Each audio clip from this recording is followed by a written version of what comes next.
ദൈവത്തിന് സ്തുതി. പ്രഭാതകിരണത്തിലേക്ക് സ്നേഹവന്ദനം. ഭാഗം 2040. ഇന്ന് ഓഗസ്റ്റ് മാസം 1-ാം തീയതി.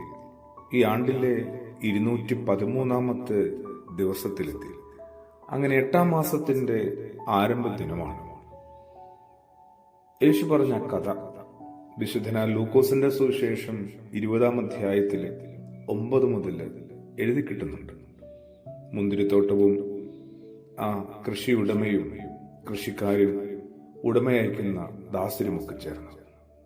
സമയമായപ്പോൾ മുന്തിരിപ്പഴങ്ങളിൽ നിന്ന് ഓഹരി ലഭിക്കേണ്ടതിന് യജമാനൻ ഒരു ഭൃത്യനെ കൃഷിക്കാരുടെ അടുക്കിലേക്ക് അയച്ചു. എന്നാൽ കൃഷിക്കാർ അവനെ അടിക്കുകയും വെറും കൈയോടെ തിരിച്ചയക്കുകയും ചെയ്തു.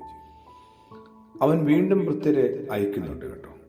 മുന്തിരിത്തോട്ടം നമ്മൾ ഓരോരുത്തരുടെയും ഈ ചെറു ജീവിതമാണ്. നട്ടുവളർത്തിയ യജമാനൻ ദൈവം തമ്പുരാനും ഫലം പുറപ്പെടുവിപ്പാൻ വേണ്ടതെല്ലാം അവിടുന്ന് ഒരുക്കി തന്നിട്ടുണ്ട്. എന്നിട്ട് കുറച്ച് ദൂരം മാറി നിൽക്കുന്നുണ്ടാവും.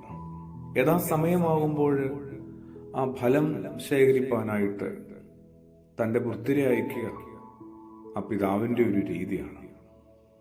പൗലോസ് അപ്പോസ്തലന്റെ ഒരു ഓർമ്മപ്പെടുത്തലുണ്ട്. ഗലാത്യ ലേഖനം 5-ാം അധ്യായത്തിലാണ്. ജീവിതം ചില ഫലങ്ങളൊക്കെ പുറപ്പെടുവിക്കണമെന്ന് ദൈവം തമ്പുരാൻ ഉടയവൻ ആഗ്രഹിക്കുന്നുണ്ട്. ആ ആത്മാവിന്റെ ഫലങ്ങളെക്കുറിച്ച് സ്നേഹം, ആനന്ദം, സമാധാനം, ക്ഷമ, ദയ, നന്മ, വിശ്വസ്തത, സൗമ്യത, ആത്മസംയമനം, അങ്ങനെ അത് പോകുന്നുണ്ട്. ഈ ഫലങ്ങൾ ശേഖരിക്കാൻ ഓരോ ദിനവും ദൈവം അയക്കുന്ന അനേക ഭൃത്യന്മാരും നമ്മുടെ അടുക്കലെത്തുന്നുണ്ട്. അസഹ്യപ്പെടുത്തുന്ന വാക്കുകളുമായി ആരെങ്കിലും ഇന്ന് എൻ്റെ അടുത്ത് വന്നിട്ടുണ്ടോ? ക്ഷമയെന്ന ഫലം ശേഖരിപ്പാൻ ദൈവം അയച്ച ആളാണെങ്കിലോ അധിക്ഷേപിച്ച് മടക്കി അയക്കാൻ ഒരുങ്ങും മുമ്പ് ഒന്നും കൂടി നമ്മളൊന്ന് കരുതിയാൽ നല്ലതാണ്. ഒട്ടും പൊരുത്തപ്പെടാനാവാത്ത പെരുമാറ്റ ശൈലികളുമായി ആരെങ്കിലും വന്നിട്ടുണ്ടോ? ഇന്നലെയോ അതിന്റെ തലേ ദിവസമോ അല്ലെങ്കിൽ ഇന്നോ?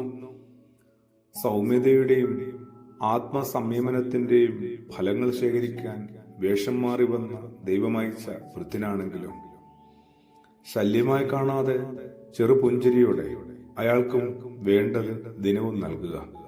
ദൈവയുടെയും നന്മയുടെയും ഓഹരി ശേഖരിപ്പാൻ ചുറ്റുപാടുകൾ പലരെയും യജമാനൻ നിർത്തിയിട്ടുണ്ട്. അവരെയൊക്കെ ഒന്ന് തിരിച്ചറിയുകയാണ് ഏറ്റവും പ്രധാനപ്പെട്ട കാര്യം. ജീവിത ഫലങ്ങളുടെ ഓഹരി ശേഖരിപ്പാൻ ദൈവം അയച്ചിരിക്കുന്ന ഭൃത്യന്മാരെ തിരക്കി ദൂരത്തേക്കൊന്നും പോകണ്ട കേട്ടോ. മിക്കപ്പോഴും കൂടെ വസിക്കുന്നവർ തന്നെയാവും ഇതിനായി തമ്പുരാൻ നിയോഗിച്ചിരിക്കുന്നവർ. കുടുംബജീവിതത്തിൽ ജീവിത പങ്കാളിയാവാം. സമർപ്പിത ജീവിതത്തിൽ മേലധികാരിയോ ഒരേ ഭവനത്തിലെ അംഗങ്ങളോ ആവാം. ഓഫീസിൽ അത് സഹപ്രവർത്തകരാകാം. ദൈവമേൽപ്പിച്ച നിയോഗം നിറവേറ്റുന്നവർ. എന്തായാലും ഫലം പുറപ്പെടുവിപ്പാനായിട്ട് വിളിക്കപ്പെട്ട ഒരാളാണ് ഞാനും. അത് കുറെ കൂടി ആത്മനിയന്ത്രണത്തിലും ആത്മസംയമനത്തിലും ജാഗ്രതയിലും ഏകാഗ്രതയിലുമൊക്കെ ഒന്നും കൂടി ഒന്ന് വൃത്തിയാക്കി എടുക്കാനായിട്ട് ആയിരുന്നെങ്കിൽ അതിൽ പ്രാർത്ഥനയും പ്രത്യാശയുമാണ്. ആമേൻ.